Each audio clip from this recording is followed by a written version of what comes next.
o que a Carla falou realmente é assim, é uma prisão. Eu não tinha pensado nesse aspecto de prisão também. Tem essa prisão também.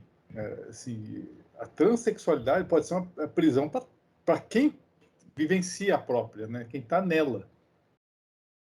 E a sociedade é quem condena também, né? Enfim, a sociedade, nós como um todo, acabamos por condenar. São vários endes que estão aí presos. E eu vou só ler uma pergunta que eu achei sensacional aqui no Livro dos Espíritos, que é a 924, que há males que independem da maneira de proceder do homem, que atingem mesmo os mais justos, ou seja, tem coisa que é inevitável, nenhum meio terá ele de os evitar? Essa é a pergunta de Kardec. Resposta: deve resignar-se e sofrê-los sem murmurar, se quer progredir. Sempre, porém, lhe é dado auxílio e consolação na própria consciência que lhe proporciona a esperança de um melhor futuro, se fizer o que é preciso para obtê-lo. Porque o Andy fez isso, ele assim, não murmurava, ele sabia e tinha consciência do que estava acontecendo e falava, pera lá que eu estou vendo o futuro lá na frente. Fala, Sidney, agora você levantou. Isso, para mim, essa é a parte mais difícil e vai ser difícil o resto da vida, cara. Porque é isso, você passar pelas suas provações, seja elas quais forem, sem reclamar. Porque, assim, na primeira dificuldade, você fala assim, ô, não é por nada não, Deus, mas dá uma maneirada aí que tá difícil para mim aqui. Não tô conseguindo levar, não. E aí as coisas vão piorando, você fala assim, poxa, bicho, lá atrás já era difícil, agora então, meu Deus do céu, né? Sim, eu concordo que essa seja uma prisão, e eu acho que a gente, com o passar dos anos, vai aprendendo em quais lutas entrar, né? Então é isso, tem coisas que você sabe que vale a pena lutar, bater o pé e exigir que mude, que transforme, etc e tal. E tem coisas que é essa mentalidade do Andy aí, que fala assim, cara, não vou mexer nisso agora, vou mexer nisso outra hora, porque outra hora eu vou fazer. Eu vou ter melhor resultado do que se eu começar agora. Então, essa sabedoria nem todo mundo tem, e a gente vai adquirindo ao longo do tempo, né? E seria ótimo se a gente tivesse, mas a gente não tem. Só fazer uma parte na sua fala. Eu acho que o Andy também tinha isso. Ele aprendeu quais lutas entrar ou não. Eu lembro que uma vez, no filme, uma hora ele foi enviado para a Solitária, porque ele chegou lá pro diretor e falou, cara, mas teu raciocínio é obtuso. Acho que foi esse termo que ele usou. O editor vai, como assim? Como assim? Quem é você? Não, olha, ele provando por A mais B que o cara era. Ele tinha toda a razão em chamar o cara de obtuso, porque o cara estava sendo, o diretor estava sendo obtuso. Mas ele comprou aquela briga naquele momento. Para quê? Pode ir para solitária. Ele, assim, várias e várias vezes ele ia para solitária. E saía de lá. Fala, Cláudia. Então, isso da questão da prisão, né, da prisão interna, né, isso é um objeto de estudo da logoterapia, né? A logoterapia, ela foi fundada pelo Viktor Frankl, né, que é um vienense e ele é um psiquiatra super conceituado, ele era professor de neurologia da Universidade de Viena e tal, e ele é preso no campo de concentração, né? Ele era judeu, e ele vai. Quando ele chega lá e ele começa. Porque o filme é uma ficção, né? Mas a história do Vitor é totalmente real, né? E ele começa a observar dentro do campo de concentração, dentro de toda a miséria que ele está passando ali, porque algumas pessoas chegavam e ficavam relativamente bem no sentido de não, né, não ter um surto, e outras pessoas que rapidamente se definhavam e morriam sem nem ter ido para a câmara de gás, mas o fato daquela situação estar apresentada para elas era uma coisa que elas não conseguiam suportar e elas iam, né, não tinham forças para reagir àquilo. E ele começa a fazer esse estudo, né?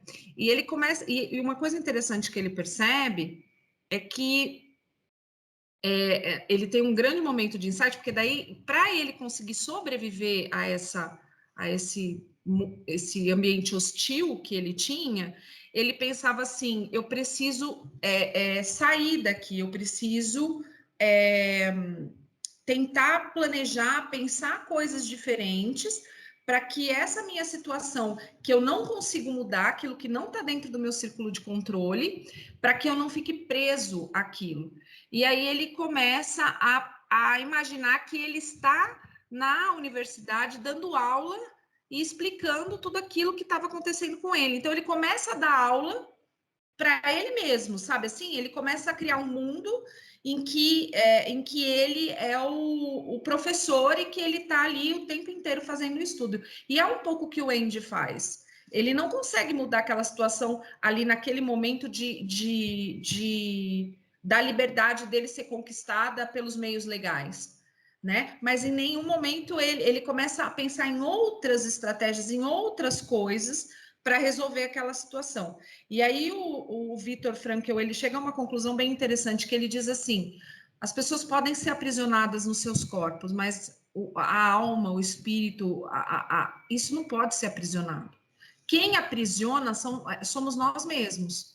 Então nós temos que aprender que a prisão não é algo físico, a prisão é algo mental. E é como a Carla disse, por isso que tem tanta gente que, por coisa muito pouca, ela não consegue dar conta, e muita gente que passa por coisas muito difíceis e isso não deixa de viver. Então, isso é um trabalho, mas além dessa questão da logoterapia, tem a questão da evolução e do aprendizado do espírito, né? Ele vai passando por essas situações e ele vai aprendendo, né? Então, é um pouco isso que eu queria trazer.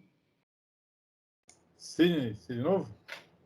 Eu queria emendar aqui uma referência para um outro livro, um outro filme, que é o filme mais triste que eu já assisti na vida, que é o Menino do Pijama Listrado.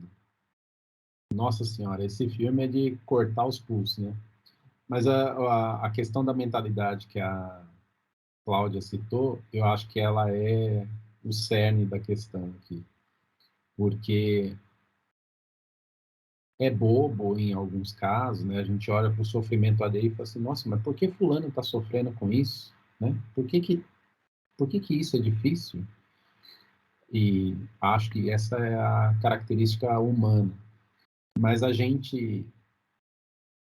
se a gente mudar a forma da gente pensar, ou olhar um evento por outra perspectiva, do mesmo ponto de vista, mas por outra perspectiva, a gente consegue mudar certas realidades.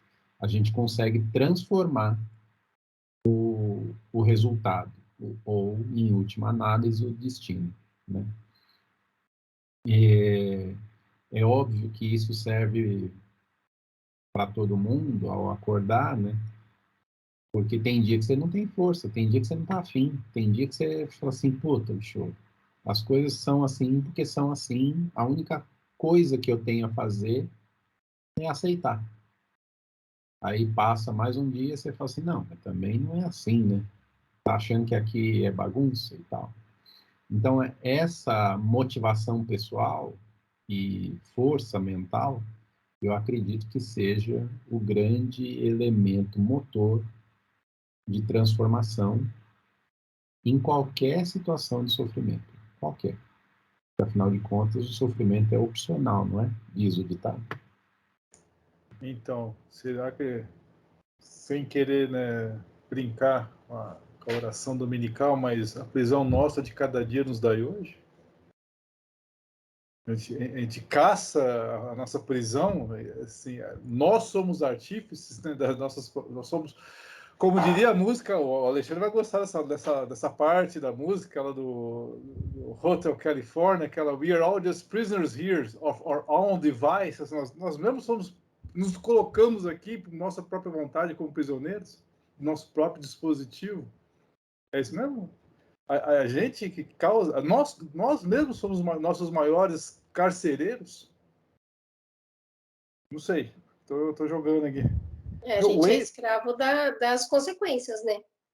Ser livre para escolher, mas ser escravo Isso. Isso, Então, a concordo. gente algumas coisas eu acredito que podem ser evitadas. Tem coisas que não, né? Tem coisas que você faz assim, você não imagina que a consequência vai ser ruim.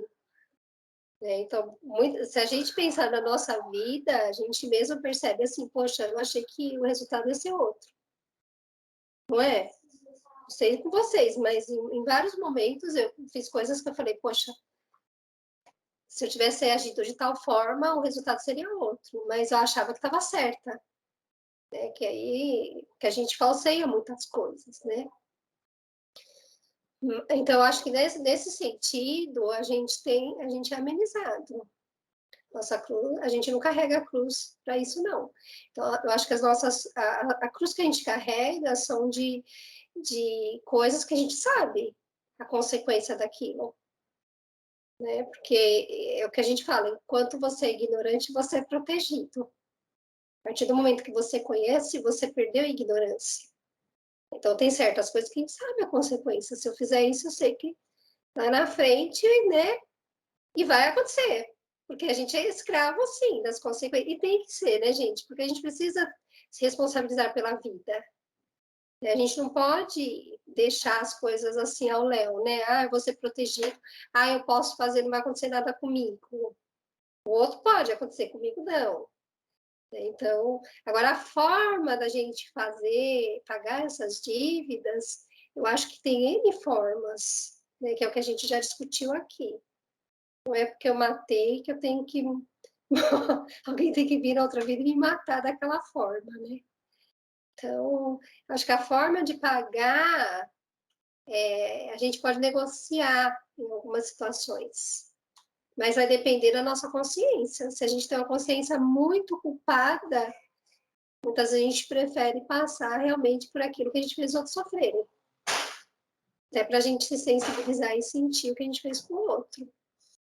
Mas não é sempre assim, não. Mas a duração da estada nesse hotel é proporcional à nossa vontade, vamos colocar dessa forma, né? Porque não necessariamente vontade, mas a nossa resistência em fazer o que a gente deveria fazer.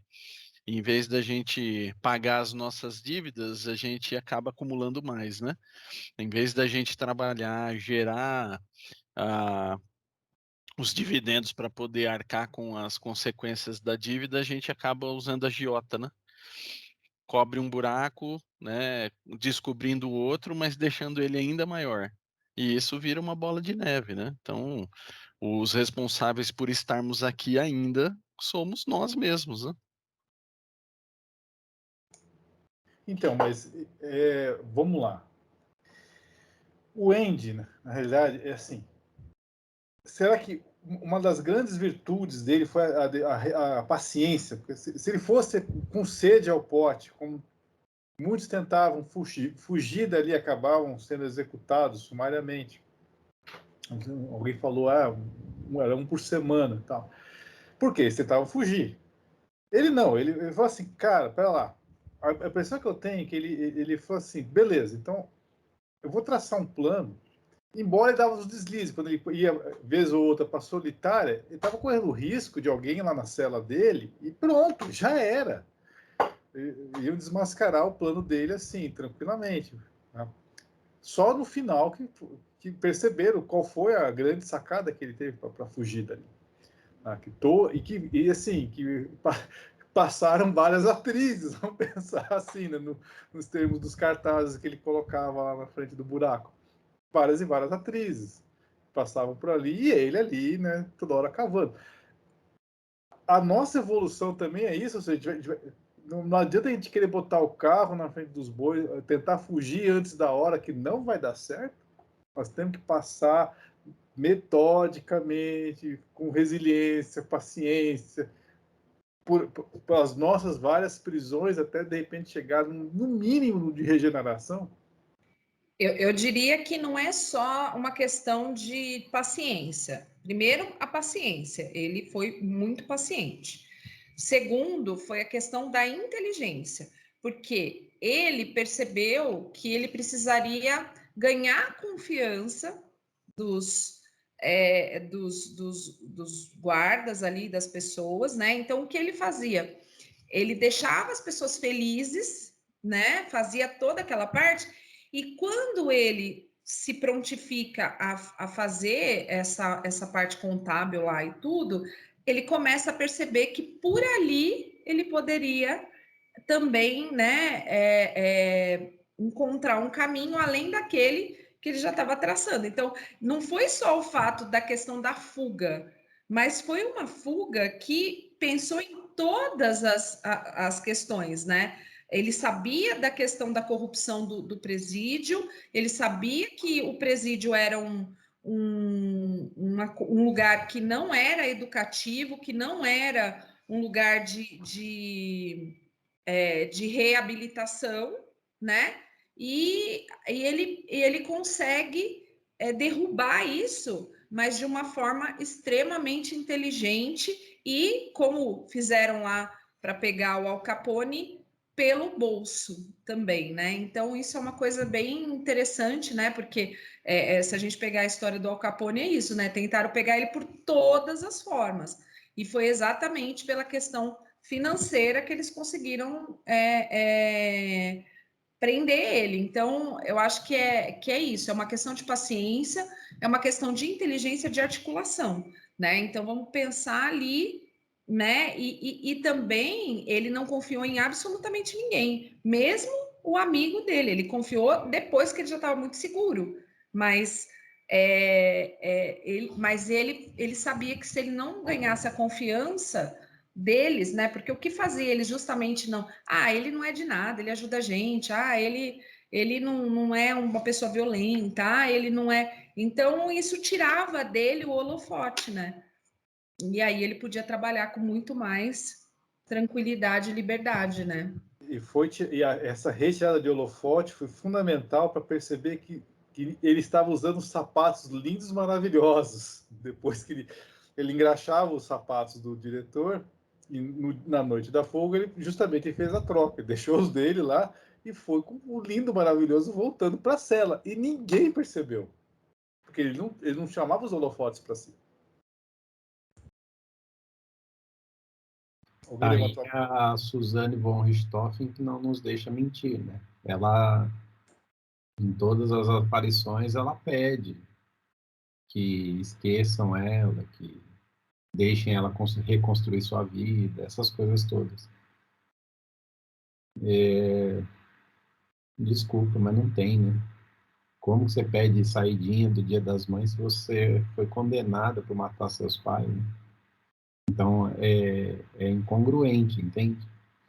A genialidade do Andy está justamente nisso, na estratégia que ele usou, né? A maioria não tem esse alcance intelectual, né?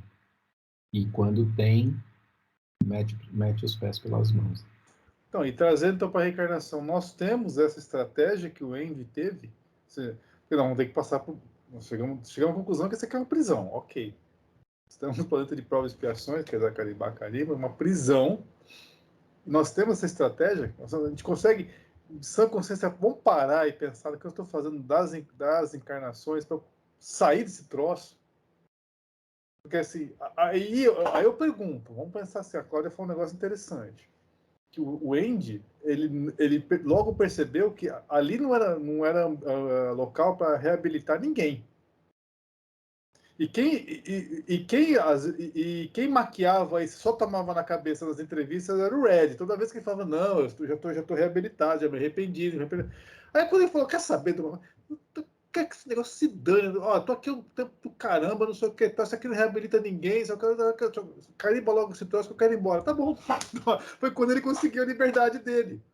Ele falou, gente, vamos parar de hipocrisia? Isso aqui não é porcaria nenhuma. Aí eu pergunto, tá, e a Terra, né? Nós, aqui, planeta, serve para alguma coisa, para porcaria alguma, ou nós estamos mais pro Red ou mais pro Andy? No fundo, é isso que eu estou querendo colocar. É pé no peito isso aqui.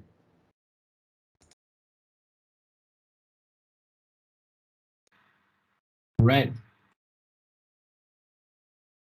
Eu acho que a gente tem tá muito mais para o Ed mesmo, e até a questão dele quando ele sai da cadeia, né, gente? Porque assim ele viveu a vida inteira ali dentro e ele não consegue, né?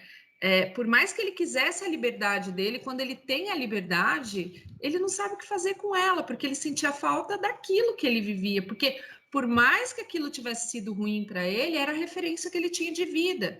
E aí ele se sente completamente perdido, né? E eu acho que a gente é isso, né? A gente está no momento exatamente disso. Que quando a gente se tira a nossa, a gente acha que quer alguma coisa muito. A gente acha que a gente, nossa, eu queria muito. E às vezes quando você recebe aquilo, você fala, meu Deus, mas e agora? O que eu vou fazer com isso, né? Então, a gente pensa que sabe o que a gente quer, e na verdade a gente não sabe, né? A gente não tem essa questão. No caso do filme, é muito simbólica a questão da liberdade, né? Mas na vida a gente aplica isso a qualquer coisa. Às vezes a gente quer tanto uma coisa, tanto uma coisa, tanto uma coisa. E aí, quando você ganha, ou quando você conquista, ou quando você fala assim, peraí, tá, e agora, né? Desculpa.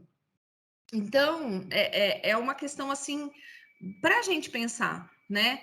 Por isso que eu acho que a gente precisa ainda dessa condição de estar com pessoas, né? Como a Carla falou, do planejamento reencarnatório e de todas as questões, porque a gente ainda não sabe lidar, a gente ainda é imaturo para isso, né?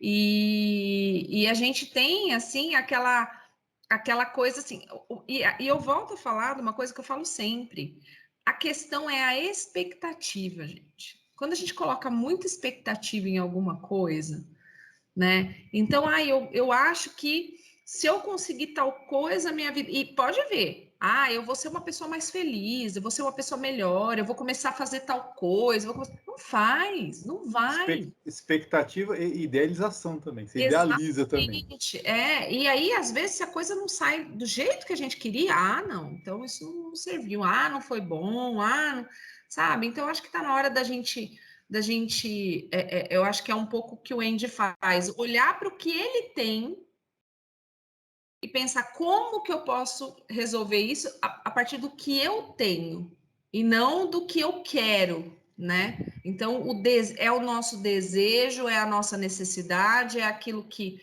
a gente almeja de verdade e muitas vezes não é aquilo que é para ser, né? Então, a gente se sente frustrado, a gente se sente... Porque o próprio Andy, né? Acho que no filme, a questão muito significativa, muito simbólica, é que ele passa por um esgoto para ele conseguir a liberdade dele, né?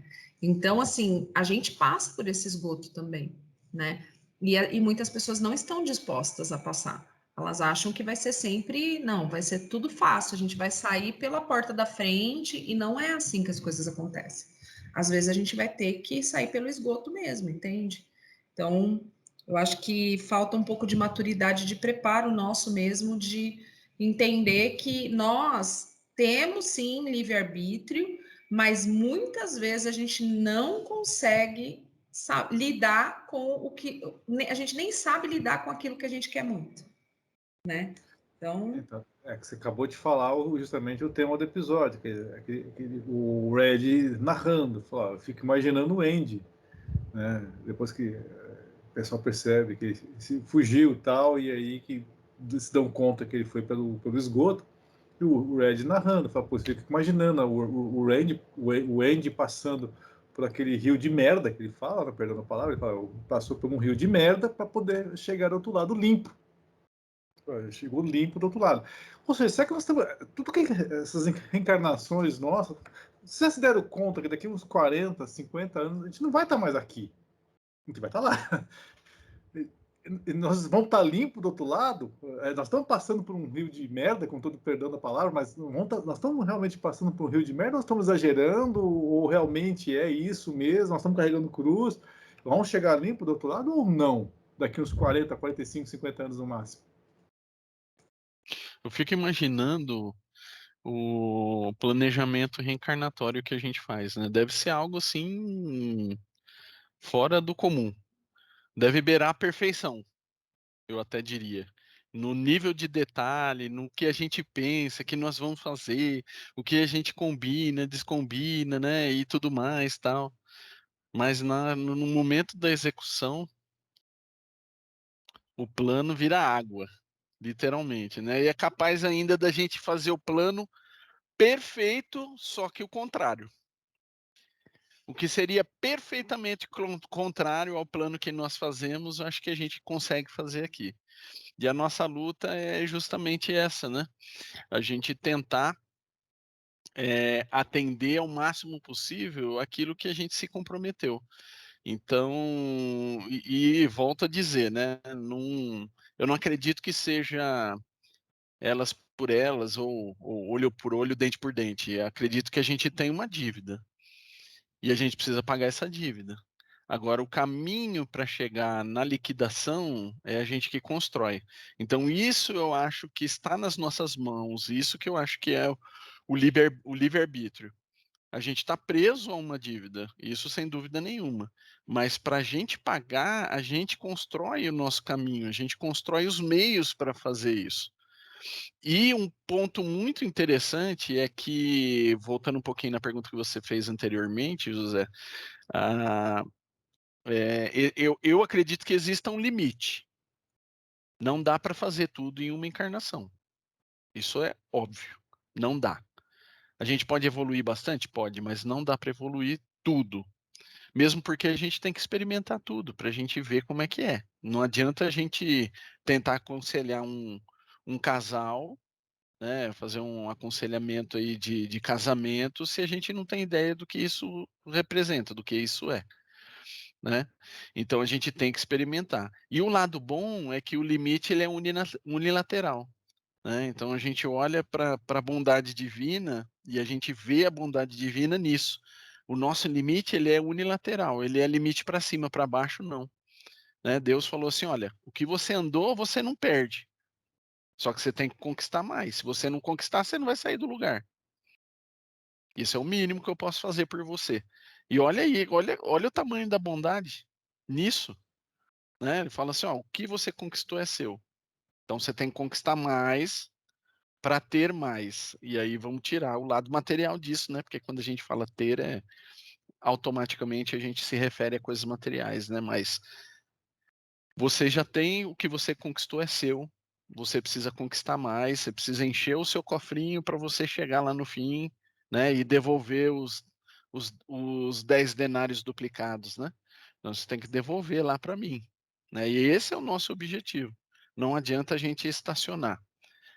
E, de novo, por mais linhaca que a gente faça, a bondade divina nos mantém no mesmo nível.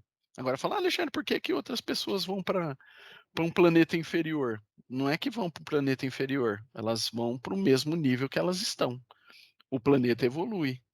Se a evolução do planeta for maior que a nossa, infelizmente a gente perde o trem passa, a gente vai ter que ir no outro, e o outro pode ser não ser tão bom assim.